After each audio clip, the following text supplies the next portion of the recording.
Hello, ഇന്ന് റിലീസായി 21 വർഷം പൂർത്തിയാകുന്ന അഴകിയ തീയെ എന്ന തമിഴ് സിനിമയെക്കുറിച്ചാണ് ഈ വീഡിയോയിൽ ഞാൻ സംസാരിക്കുന്നത്. പൃഥ്വിരാജിൻ്റെ മൊഴി ഡയറക്റ്റ് ചെയ്ത രാധാമോഹൻ്റെ ആദ്യത്തെ സംവിധാന സംരംഭമാണ് അഴകിയ തീയെ. പ്രസന്ന, നവ്യ നായർ, പ്രകാശ് രാജാണ് ഇത് പ്രധാന വേഷങ്ങളിലെത്തിയത്. നവ്യ നായരിൻ്റെ ആദ്യത്തെ തമിഴ് സിനിമയാണ് അഴകിയ തീയെ. ഡ്യുവറ്റ് മൂവീസിൻ്റെ ബാനറിൽ പ്രകാശ് രാജ് തന്നെയാണ് ഈ സിനിമ നിർമ്മിച്ചത്. ഇനി കഥയിലേക്ക് വന്നാൽ, ചന്ദ്രുവിൻ്റെ കൂട്ടുകാരൊക്കെ സിനിമാ മോഹവുമായി ചെറിയ ചെറിയ ജോലികൾ ചെയ്ത് കഷ്ടപ്പെട്ടുകൊണ്ടിരിക്കുകയാണ്.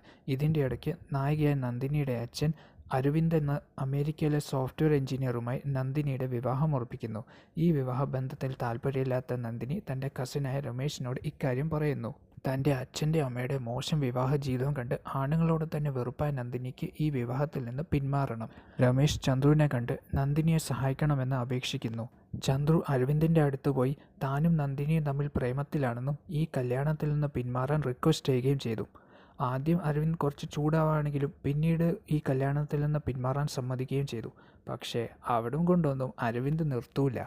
ചന്ദ്രുവിൻ്റെ നന്ദിനിയുടെ പ്രണയത്തിന് ഫുൾ സപ്പോർട്ട് കൊടുക്കുകയും നന്ദിനിയെ വേറൊരാളെ കൊണ്ട് കെട്ടിക്കാൻ പോകാമെന്ന് പറഞ്ഞ് അവരെ രജിസ്റ്റർ വിവാഹം ചെയ്യിപ്പിക്കുകയും കല്യാണം കഴിഞ്ഞ് നന്ദിനിയോടൊപ്പം താമസിക്കാനെന്ന ഫ്ലാറ്റിൽ അവരെ കൊണ്ട് താമസിപ്പിച്ചതിന് ശേഷമാണ് അരവിന്ദൻ അമേരിക്കയിലേക്ക് മടങ്ങിപ്പോകുന്നത്.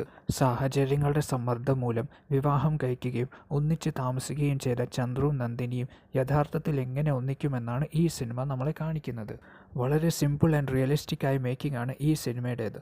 ഒട്ടും ഓവറാക്കാത്ത കോമഡി സീൻസും കുറച്ച് നല്ല ഇമോഷണൽ സീൻസും പിന്നെ ഒരു ഫീൽ ഗുഡ് ക്ലൈമാക്സ് കാരണം എനിക്കിത് വളരെ നീറ്റ് ആൻഡ് ക്ലീൻ ആയ റോം കോമായിട്ടാണ് തോന്നി. ഇതിൽ എനിക്ക് ഏറ്റവും ഇഷ്ടപ്പെട്ടത് പ്രകാശ് രാജിൻ്റെ അരവിന്ദ് എന്ന ക്യാരക്ടറാണ്. വളരെ ചെറിയ റോളാണെങ്കിലും പ്രകാശ് രാജ് വരുന്ന സീൻസ് എല്ലാം നൈസായിരുന്നു.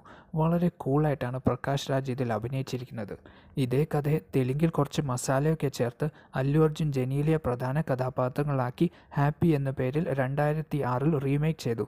ഹാപ്പിയെ പിന്നീട് ഹാപ്പി ബി ഹാപ്പി എന്ന പേരിൽ മലയാളത്തിലും ഹിന്ദിയിൽ ദം എന്ന പേരിൽ ഡബ്ബ് ചെയ്യുകയുണ്ടായി. ബംഗാളിയിൽ ബോലോ നാ തൂമി ആമർ എന്ന പേരിലും ഒഡിയയിൽ ലോഫർ എന്ന പേരിൽ റീമേക്കും ചെയ്തു. സോ ഇത്രയാണ് എനിക്ക് അഴകിയ തീ എന്ന സിനിമയെക്കുറിച്ച് പറയാനുള്ളത്. വീഡിയോ ഇഷ്ടമായാൽ ലൈക്ക് ചെയ്യുക.